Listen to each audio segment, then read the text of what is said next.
नमस्कार बंधुरा আর যে কুকিং চ্যানেলে আপনাদের সবাইকে স্বাগত। আজ নিয়ে হাজির হয়ে গেলাম নিরামিষ একটা দুর্দান্ত রেসিপি নিয়ে, ভাপা রেসিপি নিয়ে, যেটা ভাত রুটি পরোটা সব কিছুর সাথে অসাধারণ লাগে। তো চলুন শুরু করা যাক। আমি প্রথমেই একটা মিক্সচার জারে 1 চামচ পোস্তদানা নিয়ে নিলাম, আর নিয়ে নেব 1 চামচ সাদা সর্ষে, আর এখানে দেব 1.5 চামচ সাদা তিল। শুকনো মিক্সচার জারটা ঘুরিয়ে গুঁড়ো করে নেব। দেখুন খুব সুন্দর গুঁড়ো করা হয়ে গেছে।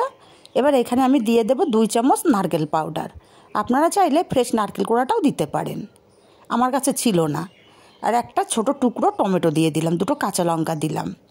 অল্প জল দিয়ে মিহি পেস্ট আমি তৈরি করে নেব। পেস্ট করে আমি যেই বাটিতে ভাপা করব সেই বাটির মধ্যেই পেস্টটা ঢেলে দিলাম।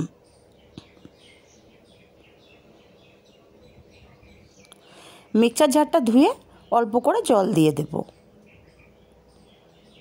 আর এখানে আমি জলের ব্যবহার করব না। এখানে 1/2 চামচেরও কম ঝাল লঙ্কার গুঁড়ো দিলাম, 1/2 চামচেরও কম হলুদ গুঁড়ো দিলাম, আর 1/2 চামচের একটু বেশি চিনি দিলাম, স্বাদ মতো লবণ।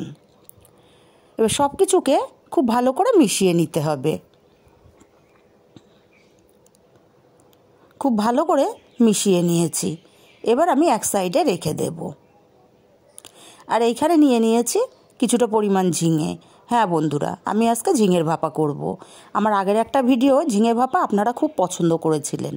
ঝিঙেগুলো আমি খুব ভালো করে খোসা ছাড়িয়ে নিয়ে ধুয়ে তারপরে কেটে নিয়েছি ছোট ছোট টুকরো করে। উনুনে কড়াই বসিয়ে 1 চামচ পরিমাণে তেল দিয়ে দিলাম।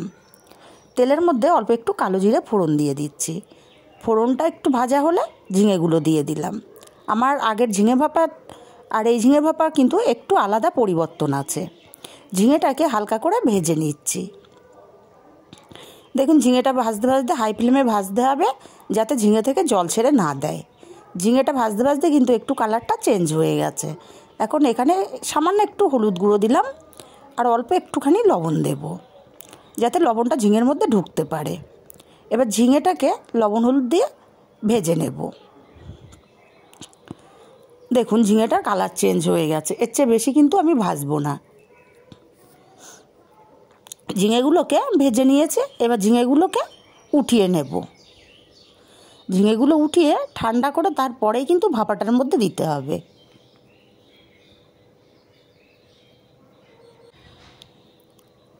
ঝিঙেগুলো ঠান্ডা করে আমি মশলার বাটিতে দিয়ে দিলাম।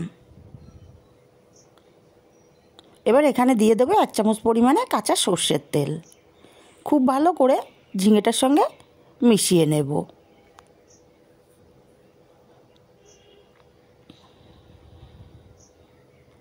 আর এর চেয়ে কিন্তু জল বেশি দিয়ে পাতলা করা যাবে না। এখানে আমি একটা কাঁচা চেরা লঙ্কা দিয়ে দিলাম। এবার ঢাকনাটা আটকে এটা ভাপে দেওয়ার পালা। আমি কড়াইতে গ্যাসে জল বসিয়ে দিয়েছি। এবার বাটিটা ডাইরেক্ট বসিয়ে দেবো। এমনভাবে বসাতে হবে যেন জলটা ঢুকে না যায় ভেতরে। ঢাকনা আটকে 10 মিনিট লো ফ্লেমে রান্না করে নেব। 10 মিনিট পর গ্যাসটা অফ করে দিয়েছি। আর বাটিটা এইভাবেই বসানো থাকবে ঠান্ডা হওয়া পর্যন্ত। বাটিটা ঠান্ডা হয়ে গেছে, আমি নামিয়ে নিয়েছি। এবার খুলে আপনাদেরকে দেখাচ্ছি। দেখুন যেমন পাতলা ছিল এখন কিন্তু পাতলা নেই। ঠিক এই রকমই রেডি করে নিতে হবে ভাপাটা। আর তৈরি হয়ে গেল দারুণ স্বাদের ঝিঙে ভাপা। রেসিপিটা কেমন লাগলো কমেন্ট করে জানাতে কিন্তু ভুলবেন না।